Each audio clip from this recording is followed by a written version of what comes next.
Good afternoon. It's Tuesday, the 4th of April 2017, just after 1 o'clock. Welcome to UK Column News. I'm your host, Brian Gerrish. With me in the studio, Mike Robinson.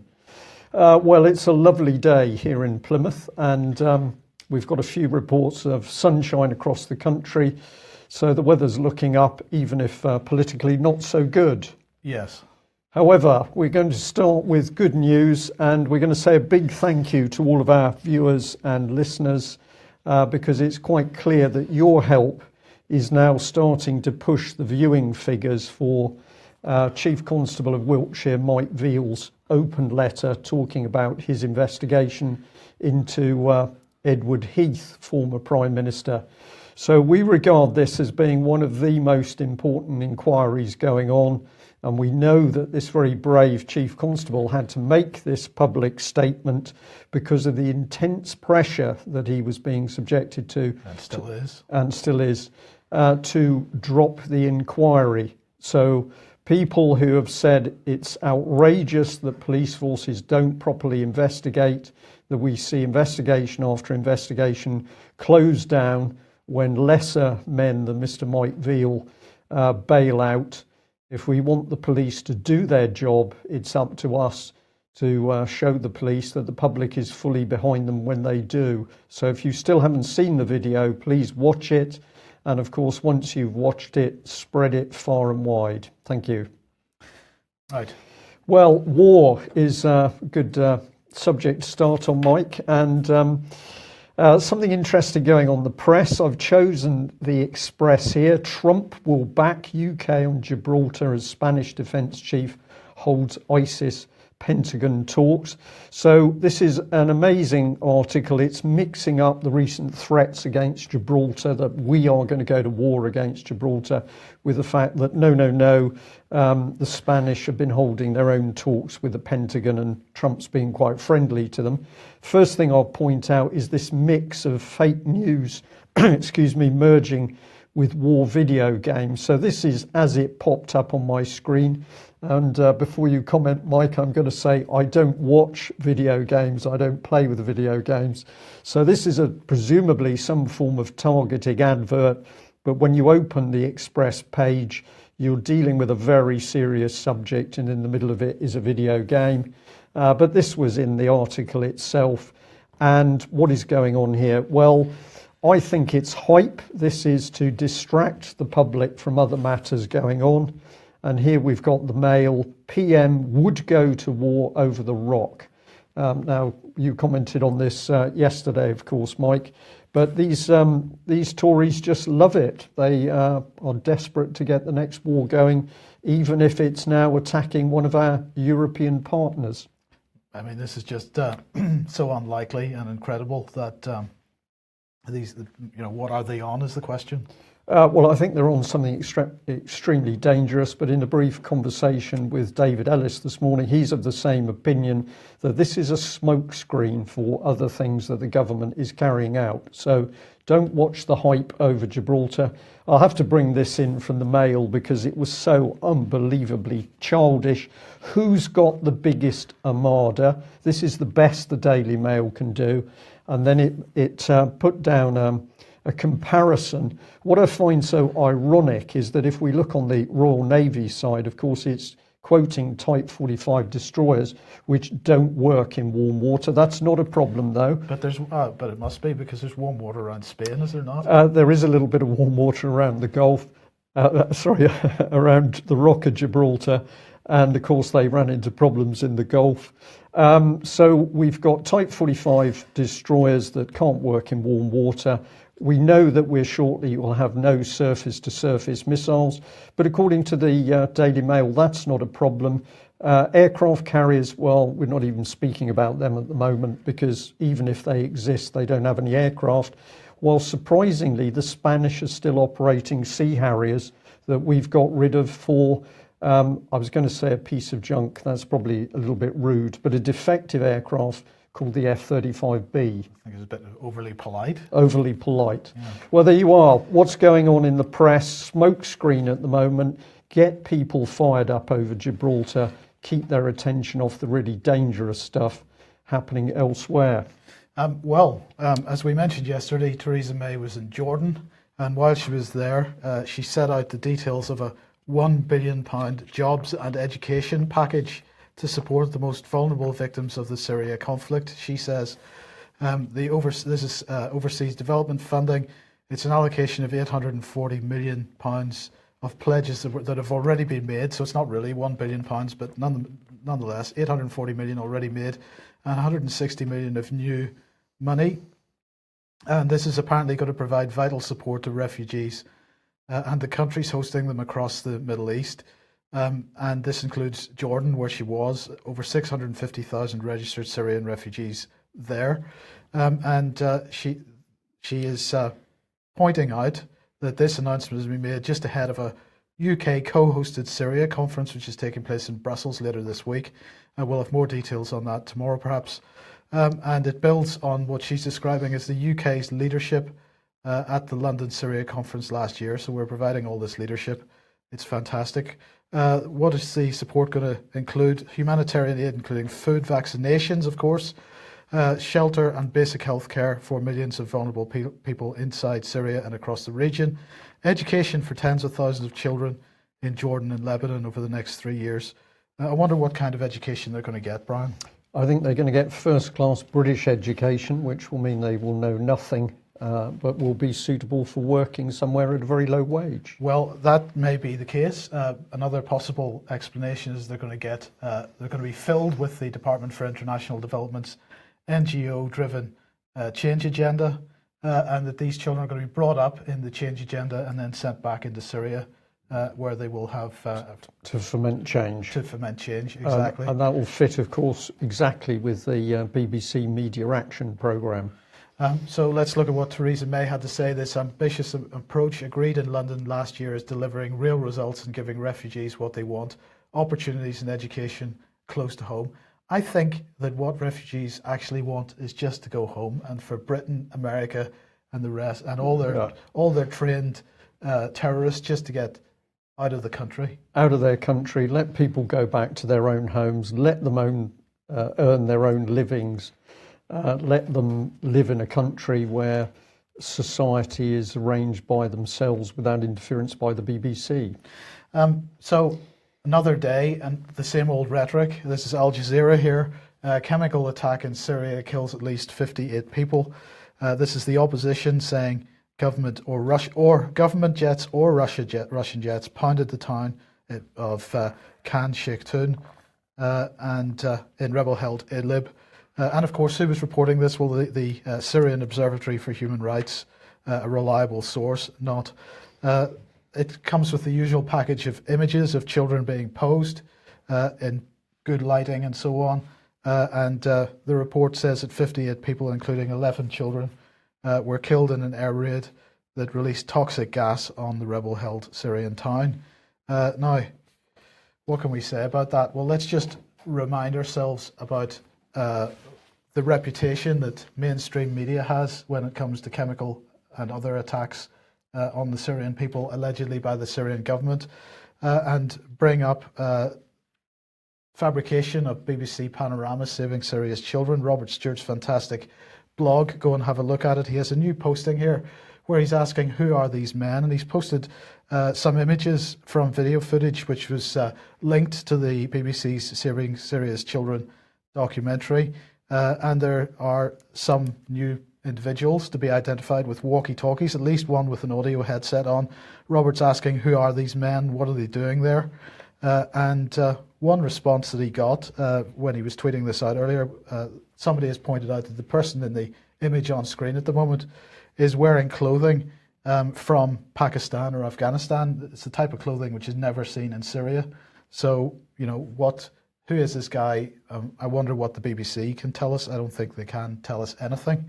And sticking with Syria, then this little article has appeared on the Al Akbar website. This appeared on the 3rd of April in Arabic. And 21st Century Wire has had it translated. So if you want to go there and see revealed the story of President Trump's message to President Assad via Tulsi Gabbard. And what the article on the Al Akbar website is saying is that the White House effectively seem to be using or have used Tulsi Gabbard as a back channel to Assad on behalf of Trump. Now, Tulsi Gabbard, we should say, has denied that she passed any message on behalf of Trump, but the article on Al Akhbar describes what the message was. So we've got to perhaps think that Tulsi Gabbard doesn't really want to admit it at this stage because she knows the kind of flack that she's going to get as a result. But nonetheless, it's in the public domain now, so there's no reason not to report it. Apparently what Trump said was to ask Assad if he's ready to communicate with the United States, that Trump is ready to call him by phone.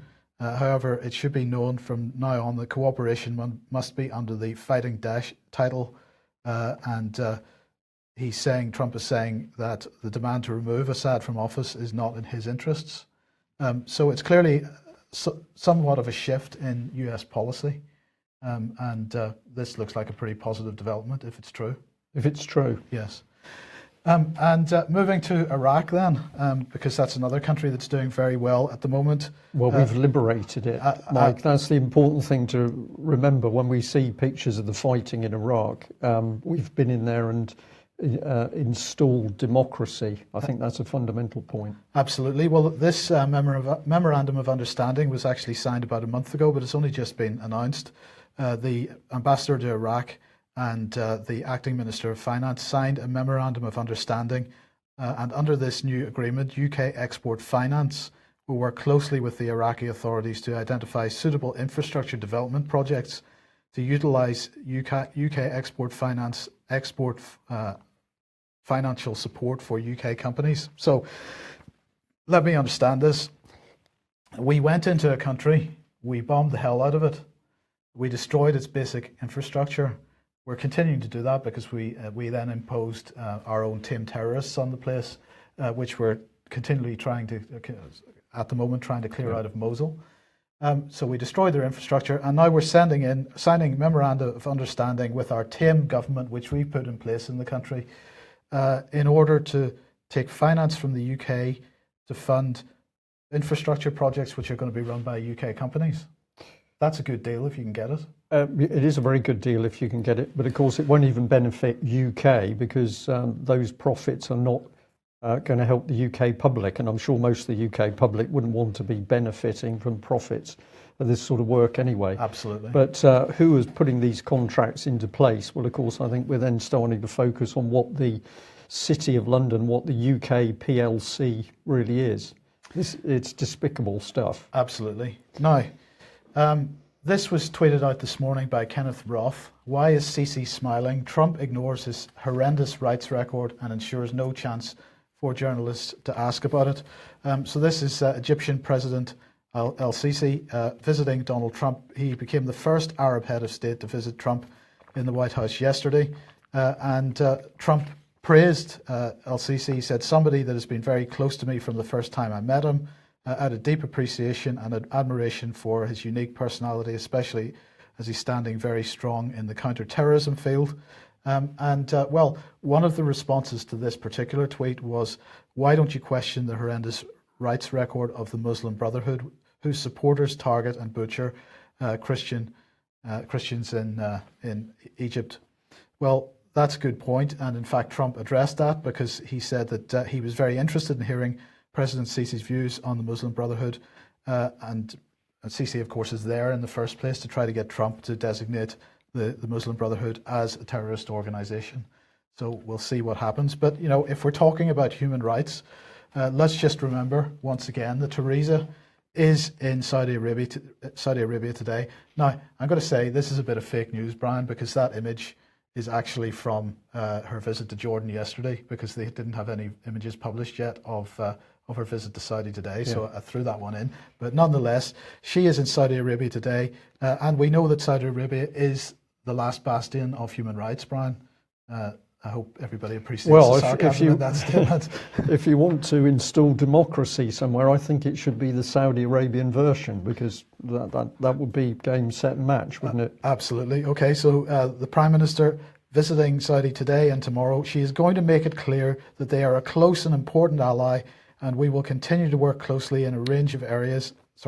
the British government and the Saudis, not me, will continue to work closely in a range of areas, particularly on counter-terrorism, where UK-Saudi cooperation is vital. And she's expected to explore ways of boosting already very strong trade ties between Saudi and Britain. Well, we know what that means, because Saudi, of course, needs to replenish their weapons cache, since most of it has been dumped on Yemen. Lovely haircut she's got, though. I think is that a page boy or a bob? I think on line with the important news stories, there should have been some comment on the fact that her haircut is very smart. These days, that's very true. Yeah, excellent. There we go. Well, more serious things than the Prime Minister's haircut. On the 22nd of April, we've got the British Constitution Group Moot, the meeting in Nottingham. Now, we know now that we can offer tickets on the door. We said some time ago that we weren't sure whether we would be able to do that. We are able to do that. So if you're going to turn up on the day, you should be able to get a ticket, but always better to get a ticket online beforehand. And also, just to spell out, this is not just for British Constitution Group members. This is for any member of the public who'd like to come along. And what are we trying to achieve? We're trying to achieve people to meet, mix, mingle, talk to each other, and exchange ideas and expertise on what we are doing to try and counter this emerging dictatorship in the United Kingdom. So a very big space available. We can take up to 900 people. Tickets are selling, but we would like to see that hall full. So if you haven't got a ticket yet, please consider getting one, and also bring some friends, because the whole aim of this is to get people mixing with enough time to be there talking and, as we say, exchanging ideas. There are full bar facilities, so if you want to be just chatting with people and having a social drink at the same time, that is perfectly possible. And we are open to suggestions from the assembled company as to what is injected into each of the workshops, discussion groups, if you like. We've put out some topics as starters, but if anybody comes along and they've got a particular topic that they want to talk about, then this is the whole point of the venue.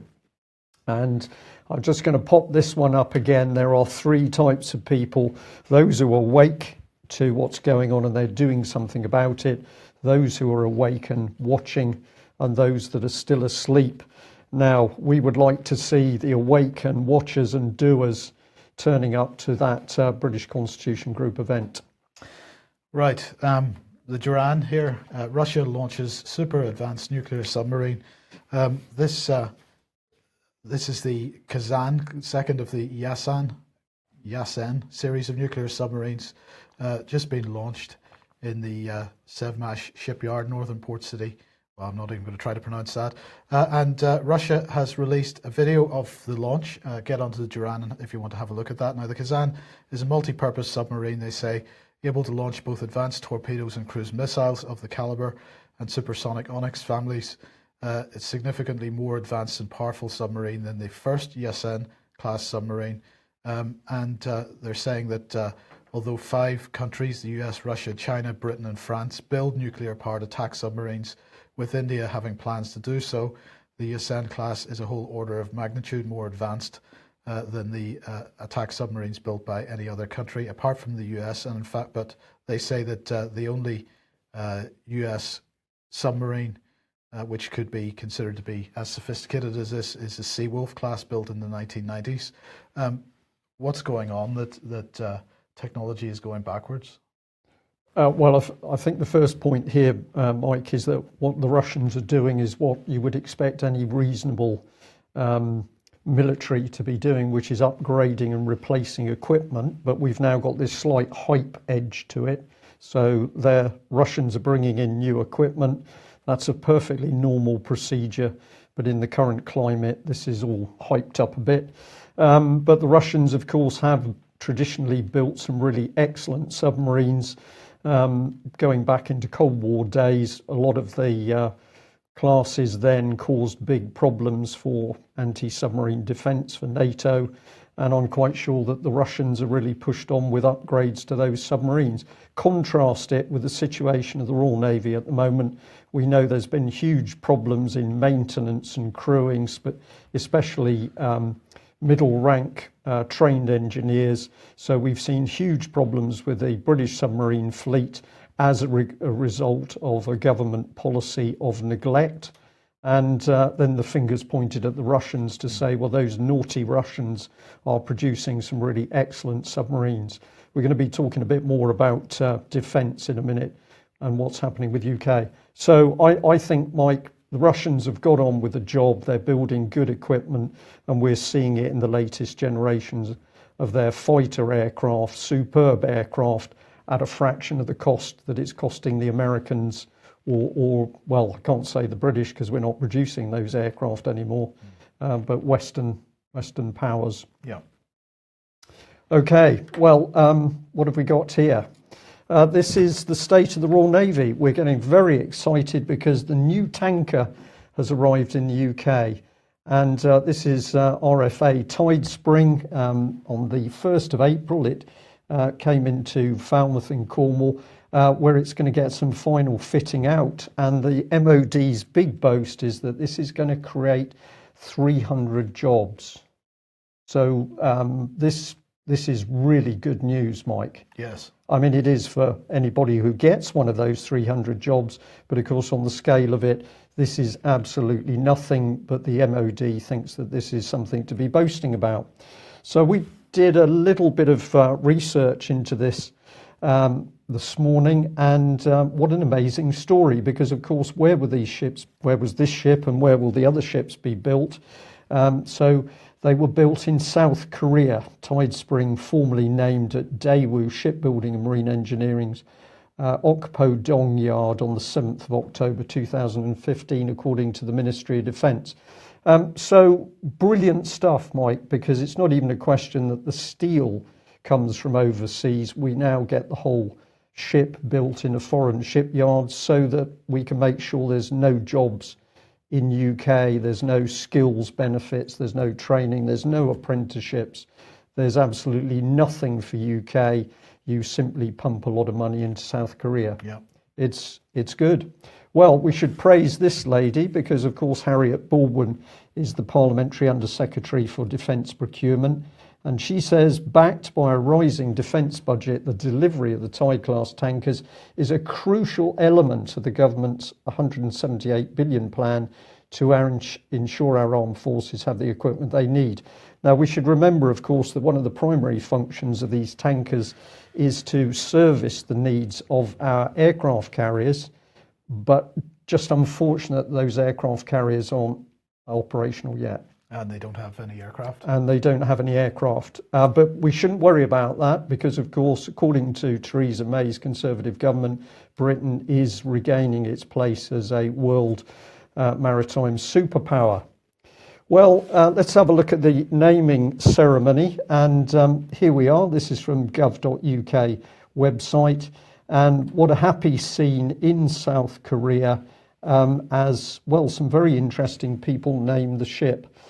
So I was interested with this gentleman, Lord Boyce, served with him when he was Admiral at Flag Officer Sea Training at Portland, when we had a naval base at Portland.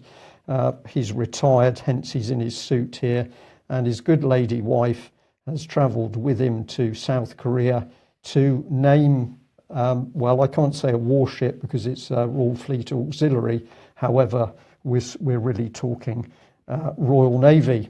And we've also got George Zambellis, then First Sea Lord, so he's present in uniform, and everybody's very happy that the South Korean workers are benefiting from the British taxpayer. Well, let's bring in the man himself because he had some words to say. George said, with the naming of RFA Tidespring, the Royal Navy looks forward to another new arrival into our future fleet. RFA Tidespring is another example of the mobility, persistence and flexibility of maritime forces. She and her three sister vessels are joining a renewed and emboldened Royal Navy, more modern, more capable than ever before. So what I picked up, Mike, was the madness of the futurist newspeak, because of course we don't have a proper fleet at the moment in any sense of the word, but he's looking into the future. In the future, we will have a future fleet, and that future fleet will be okay, possibly. Yes.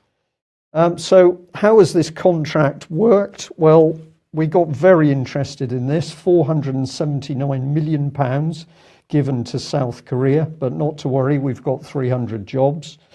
This is part of the government report, and what was interesting is it says that it's the result of successful collaboration between DSME and a UK company, BMT.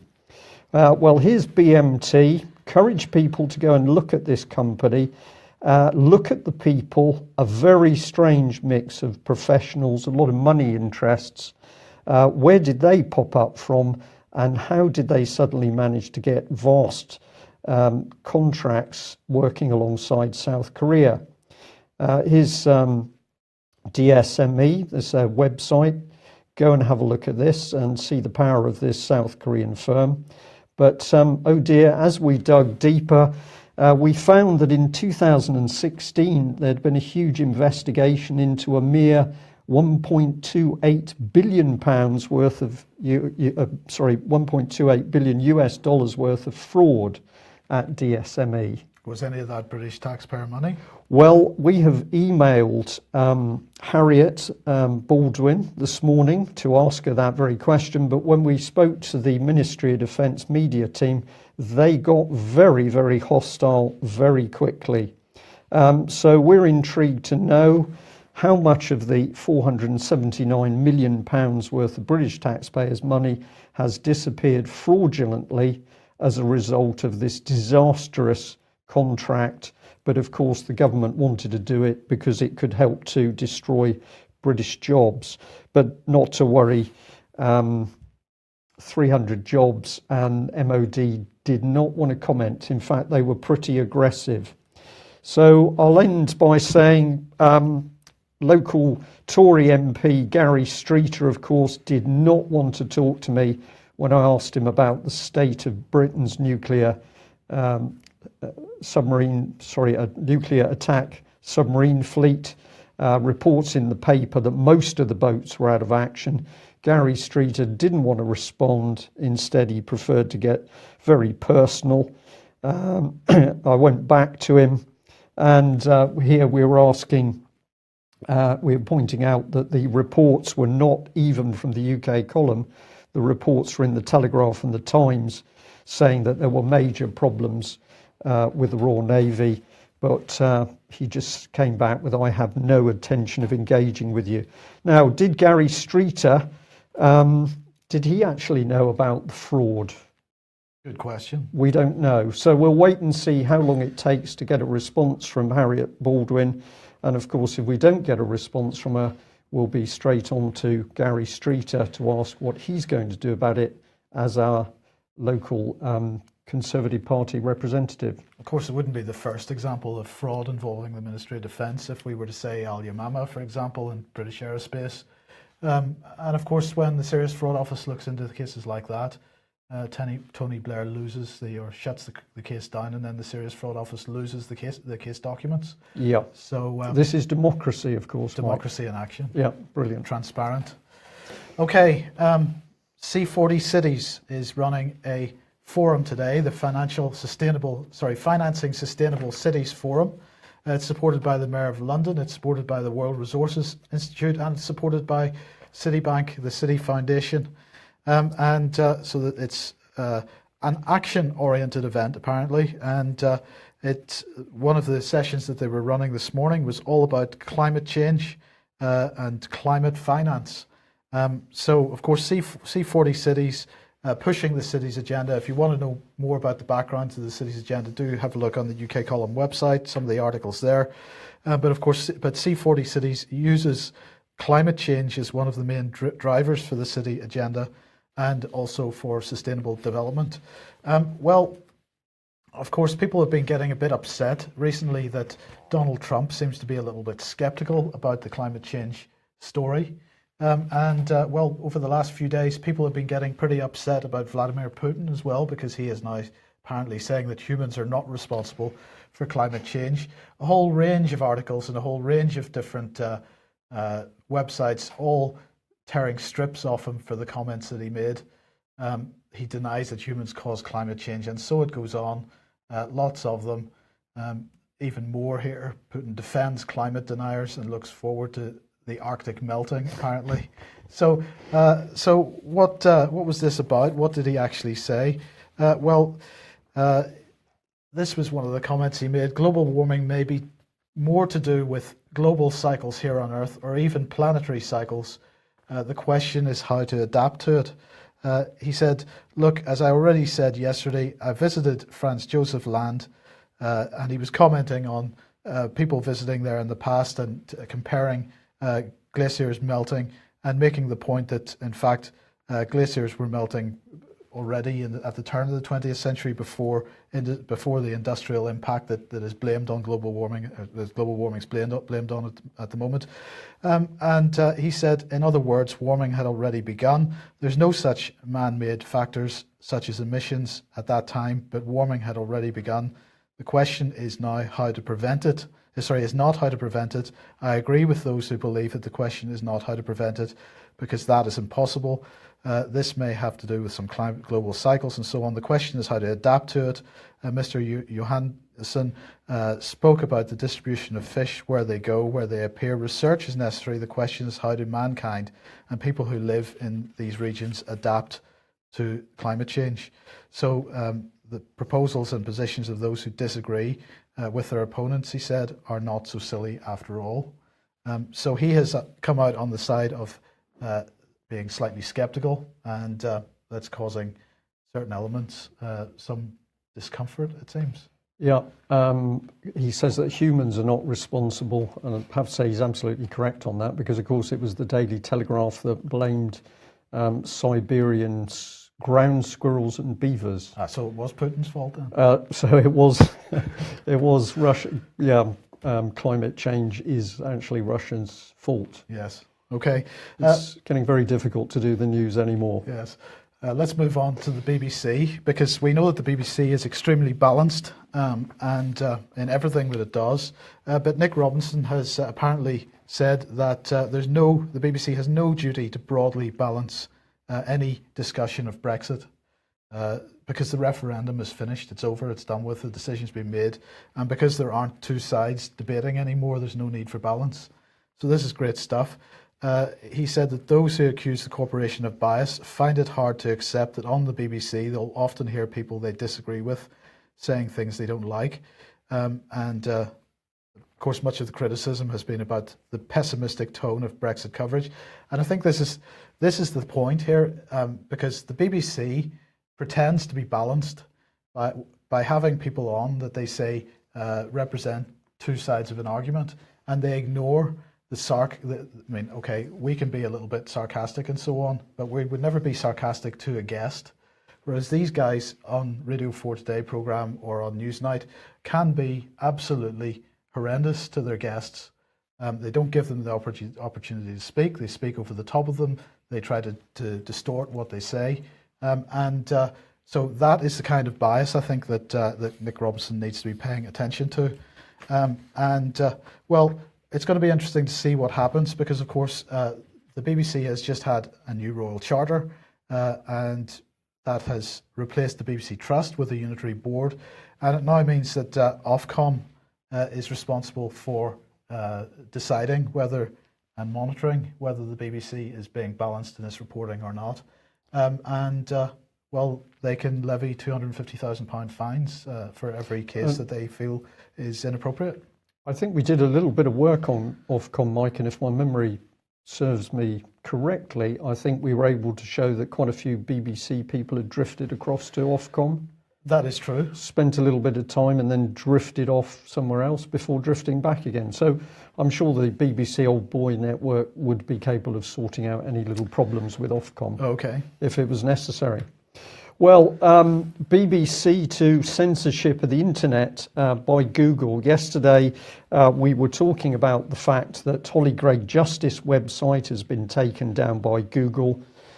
We put out the idea, the possibility that this was a result of letters that had been written to Nicola Sturgeon and the Scottish Government about everything from the conduct of the Scottish Child Abuse Inquiry to the release of tapes from court hearings involving Robert Green. We did send an email to Google yesterday asking them to confirm that they'd taken down the website and asking if this was due to an instruction from the Scottish Government. What do you think the reply has been, Mike? Silence. Silence. So it appears that Google, I'm not sure how many $1 billion Google is worth, but at the moment they're running scared of UK Column or anybody else who asks them a sensible question. So it is beginning to look like Google is happy to censor people who are trying to protect children from abuse. They're happy to do that. They're not so good on closing down the porn sites, but of course they are big on terrorists, as long as they're not the good terrorists. But of course, Google can't go up against the government in any way, Brian, because if they did, they would maybe have to pay more than £30 million a year in corporation tax. Yeah. Yes. Okay, we'll move on. So stay posted with the Holly Greig website, because as the new website has gone up, it's going to take a little bit of time to get information back up. But if we don't want the Holly Greig case to disappear, and we certainly don't want that, it's up to as many people as possible to start asking questions of the Scottish Government and indeed of Google. Right, I wanted to highlight a little 10-minute documentary. It's a fantastic little documentary called The Bloody Line, just been released a week or so ago. It's a short documentary about the partition of India, and particularly about the person who drew the line that partitioned India, Cyril John Radcliffe, who was a British lawyer and law lord. Well, as I say, it's only 10 minutes. Watch it, share it, and it is extremely interesting. Excellent. Yeah. And the address there is on top of the screen if you freeze it. If you freeze it, yes. Now, finally, we're just going to end off with Samantha Baldwin. Now, this is the mother who appears to have disappeared with her 2 children. This follows on from her attempting to get help from social services because her children had made what some people are describing as horrific sexual abuse allegations. And they had told their mother. The mother had attempted to go to social services for help, and now she's felt the need to disappear with the children because, as often happens, it looks like social services attempted to grab the children at this point. Now, this Facebook page, the Women's Coalition, is covering this story. Now, they've said that today's update is there was a crowdfunding page set up for Samantha. The family courts ordered for that to be taken down, so that has been removed. And they're concerned that the family court is also likely to try and get this Facebook page shut down. So I would suggest you get onto that if you're interested in this story, and make contact with some of the people running that page so that you can stay in contact should Facebook be required to take the page down. But this story is pretty horrendous, Brian. Yeah, and it's got this inevitable template to it, which is that one parent does the right thing. They discover that abuse is going on, so they go to they think the appropriate authorities, child protection, and then very, very quickly the whole case is turned back the other way until it is the good parent that's branded mentally ill. The children are taken away from the protective parent, the good parent, and they're handed over to the custody of a parent who is quite often the abuser. Then either that parent subsequently loses the children to adoption, or they stay with the abusive parent.